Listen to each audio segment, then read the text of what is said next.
Hello दोस्तों, आप सभी को गुलाब जामुन जैसी मीठी मीठी नमस्कार।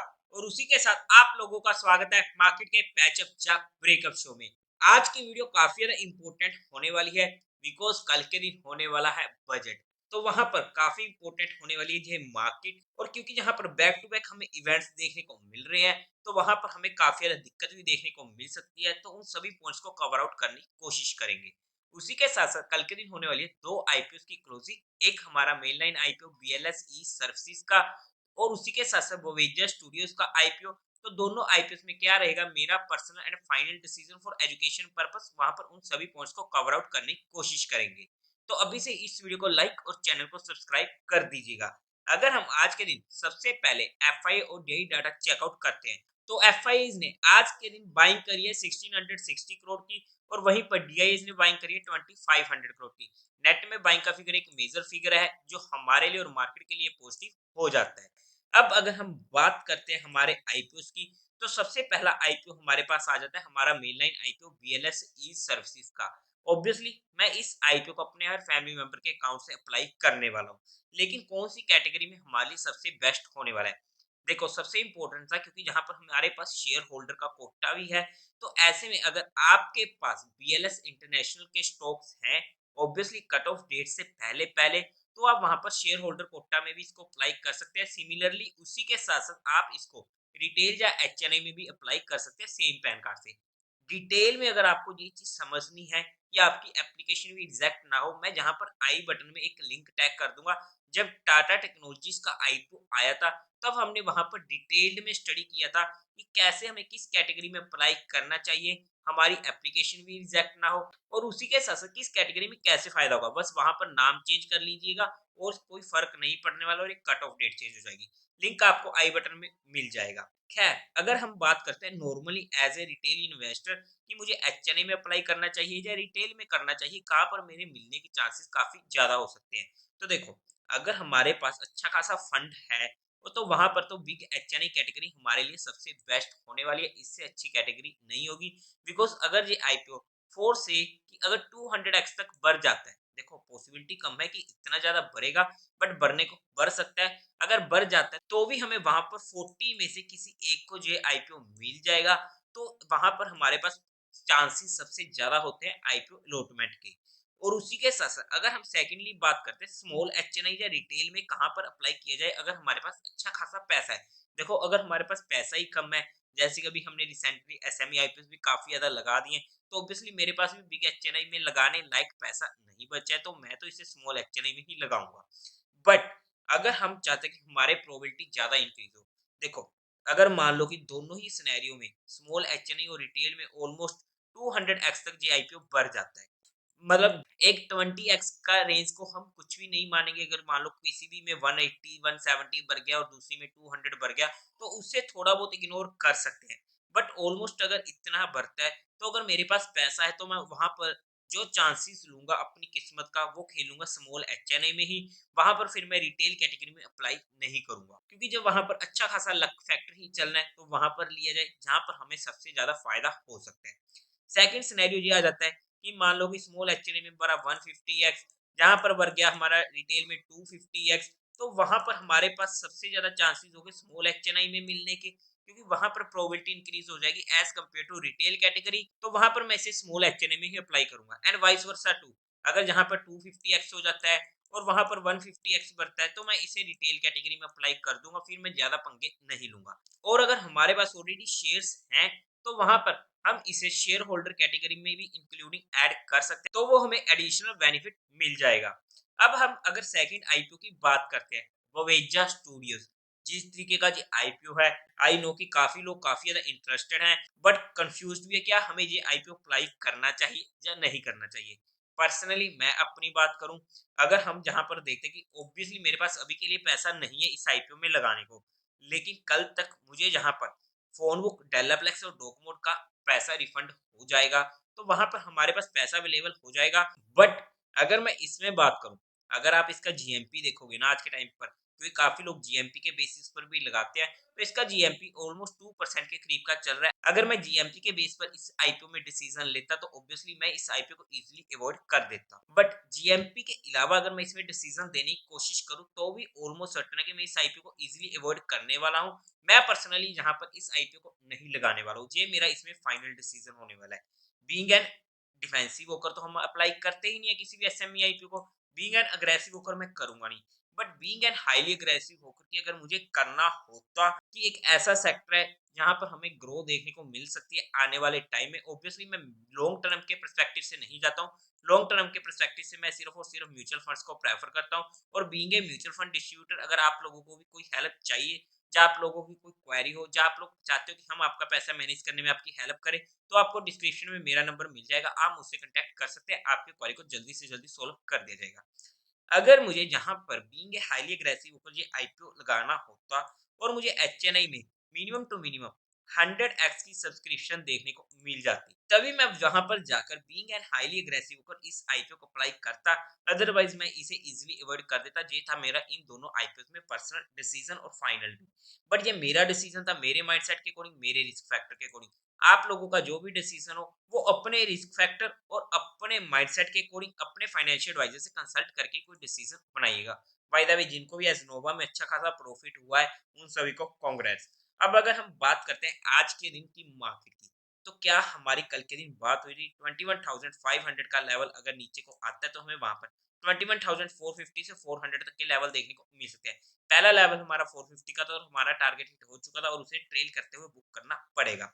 बट परसों के दिन हमारी एक बात हुई थी कि हमारे लिए जो इंपॉर्टेंट लेवल निकल कर आएगा वो निकल कर आएगा 21,435 के आसपास का। और वहीं से ही हमें वहां पर रिवर्सल देखने को मिला हमारी अगर एंट्री हुई है।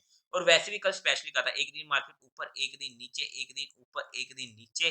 क्या कल के दिन भी हमें ऊपर को देखने को मिल सकता है? और फिर से मिल गया तो हमारा रिस्क फैक्टर फिर से यहाँ पर काम कर गया और एक अच्छी मूव हमको मिल चुकी थी। 21,700 हमारे लिए रजिस्टेंस था और वहीं पर ही मार्केट टाइम पास करता रहा है। अगर हमारी भी यहाँ पर पुट में एंट्री हुई है तो हमें इमीडिएट एक 60-70 पॉइंट की मूव मिल चुकी थी। हमारा काम फिर से हो चुका था। बट अब अगर हम कल के दिन बात करते हैं, कल का दिन इवेंट वाला दिन होने वाला है, बजट का दिन होने वाला है। तो ऐसे में सबसे बेस्ट जो स्ट्रेटेजी मैं यूज करने वाला हूं कल के लिए, जो मैं खुद यूज करूंगा, मैं कोई भी काम नहीं करूंगा। बट ऐसा तो पॉसिबिलिटी नहीं है। हमारे तो अंदर कीड़ा है, हमें तो ट्रेडिंग करनी है, हमें तो कुछ ना कुछ लेना है, कुछ ना कुछ बेचना है। मार्केट देख रहे हैं, वहां पर तो हमारा ध्यान जाएगा। अब मार्केट तो फिर भी देखेंगे, जो मर्जी हो जाए। तो ऐसे में मैं उस चीज को कैसे अवॉइड करूं, ये सबसे बड़ी टेंशन हो जाती है। इसका हमारे पास कल के लिए सबसे बेस्ट एक ही सोल्यूशन है। देखो, हमेशा मैं कहता हूँ कि पबजी खेल लो, कोई भी ऐसा काम कर लो जिससे आप डाइवर्ट हो जाओ। नहीं, कल के दिन वो भी नहीं हो पाएगा क्योंकि दिन ही ऐसा है बजट का।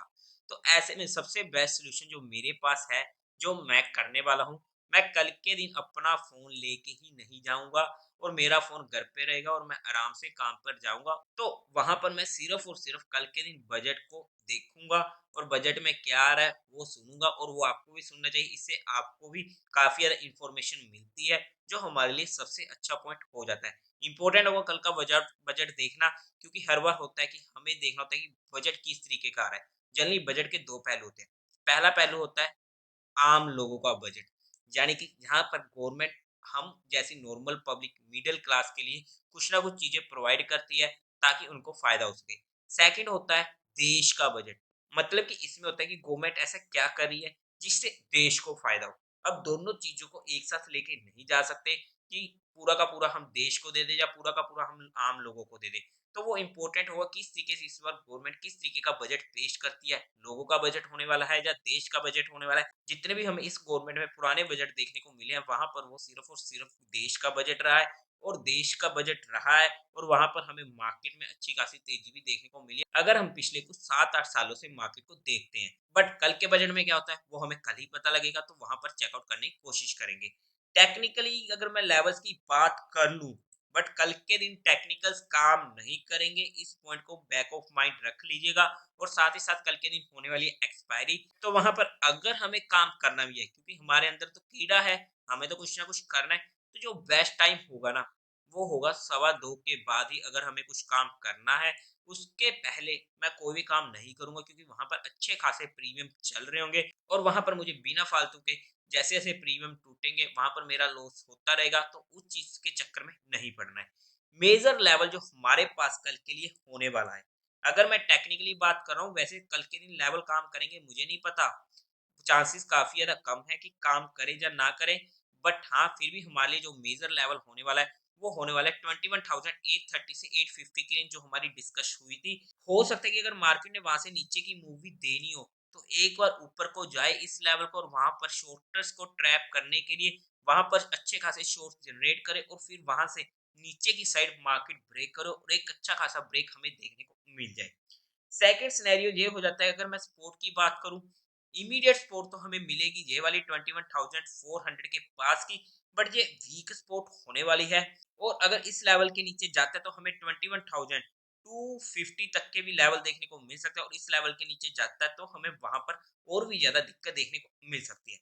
इंपॉर्टेंट होगा कल के दिन वॉच आउट करना।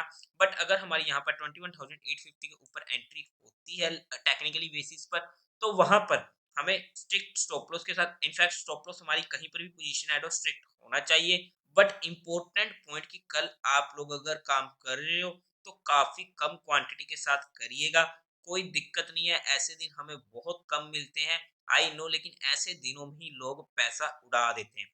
आप आज का ही दिन लगा लो, अच्छी खासी रैली मिली है सिंगल साइडेड, कितने लोग हो गए जिन्होंने इतनी अच्छी रैली को यूज किया होगा, और भी बजट से पहले एक अच्छा मूव हमको ऑलरेडी मिल चुका है, लेकिन कितने लोगों ने यूज किया है ये इंपॉर्टेंट हो जाता है। और ऐसे में कल के दिन जब हमें वोलेटाइल मार्केट देखने को मिल सकती है, मिलेगी या नहीं मिलेगी कंफर्म नहीं है, बट मिल सकती है, प्रीमियम हद से ज्यादा टूटेंगे, तो ऐसे में वहां पर कितने लोग होंगे कि वो प्रॉफिट कर पाएंगे।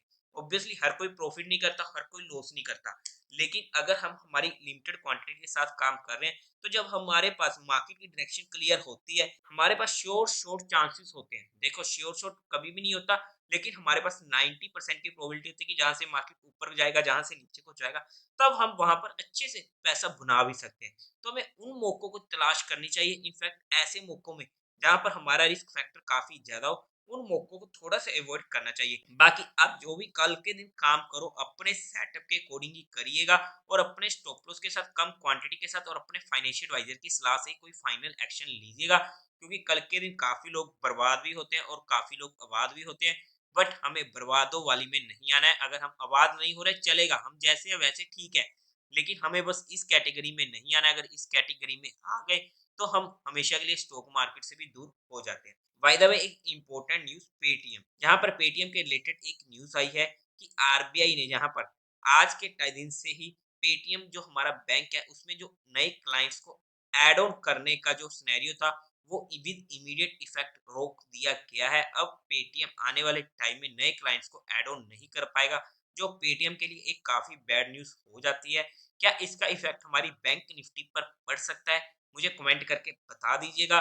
तो देवी और सज्जनों, उम्मीद है आप लोगों को ये वीडियो अच्छी लगी होगी, तो इस वीडियो को लाइक कीजिएगा, शेयर कीजिएगा और साथ ही साथ चैनल को सब्सक्राइब करें। हर हर महादेव।